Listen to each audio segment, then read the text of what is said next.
There is nothing I love more about Range Rover than the fact that they never really change, they just evolve. If you look at this new Range Rover, this is the new Range Rover Sport, you can definitely tell that this is a Range Rover. Now this specific machine is available for sale, so if you're interested, hit us up at Casto. But today, let me give you guys a quick run and show you what you get from this amazing machine. First of all, at the front here, you notice that a lot of things are blacked out. This is because this one has the night package. As you can see, black, black, black all around. Even the rims are black. This is black. All of those are black. But from the front, one difference from the previous model is this grille has been slimmed a little bit, as well as this headlight, just to make it look that much sleeker. You have your headlight washers over there, parking sensors all around, and you have your 360-degree view camera over there, and a generally aggressive looking bumper down there.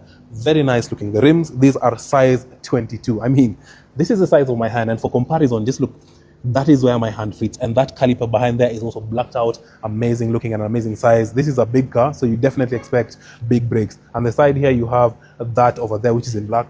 Not functional, just all for aesthetics. You can definitely tell that it's still blacked out. Even in the side mirrors, you also have your 360-degree view camera. And one really cool thing about new Range Rovers is that, as you can see, you just press it and it reveals itself to you. Now, getting into the inside of this machine,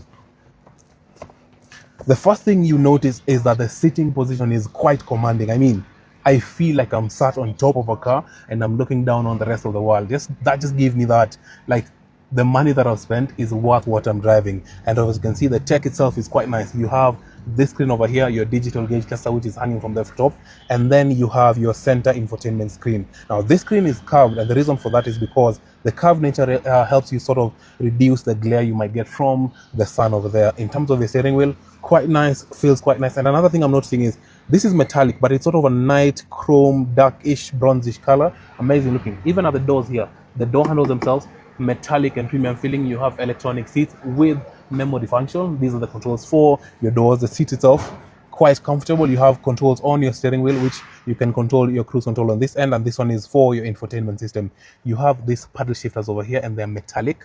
Very nice feeling. Now this car comes with a 3-liter diesel turbocharged Ingenium engine, quite powerful, around 650 Newton meters of torque, so more than enough torque. And the gearbox itself is an 8-speed gearbox, and that is your gear lever over there. Now in terms of storage, you have two cup holders over here. You have storage over here, which also houses a wireless charging pad. You have more storage inside here, and then you have more storage on your door bins. Now in terms of the glove box, you have two options. So you have the top one here and this bottom one over there. Quite nice. And over here you have a panoramic moonroof. Now the reason I say moonroof is because this one doesn't open the glass itself, it just opens the blind, so it lets you have more light inside the car, but the glass itself doesn't open. That is what a moonroof is. Now in terms of practicality, you don't expect any less from this kind of car.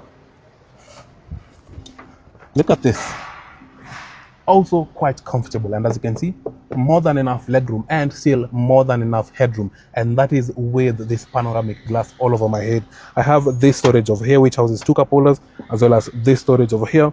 Quite nice feeling and premium, and you can raise this up if you'd like to carry 3 people at the back, and the room itself is quite nice. And one other thing I'm noticing is this car comes with a Meridian sound system. Now normally you can definitely tell where the speakers are because of the grille, but in this specific unit you can see it is housed behind this cloth looking thing over here. Very nice feeling. And then you have that speaker down there, and the speaker in this car, quite nice. And one other thing, you can recline or decline the rear seats to just give you the best possible sitting position.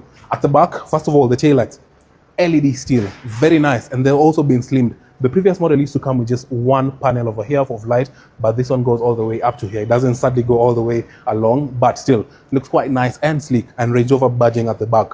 One other change is the boot itself, or even just the side of the car, it's smoother than the previous models of the Range Rover Sport. And at the back here, another difference is down there, you get, this is where your number plate is. Previously, it used to be up here, just under the rear glass, but right now it is over here. Over here, you have around 650 liters of boot capacity, and it is nicely shaped. And another cool thing, you can lower the car from the back here if you'd like to, for example, put the car lower so that you load stuff easier into the back of the car. So quite practical and thoughtful for Range Rover themselves. So if you're interested in this kind of machine, amazing looking machine, I also have the new full-size Range Rover. I also have the new Velar. So if you're interested in any of those cars, hit us up at casto.ke and find out more about amazing looking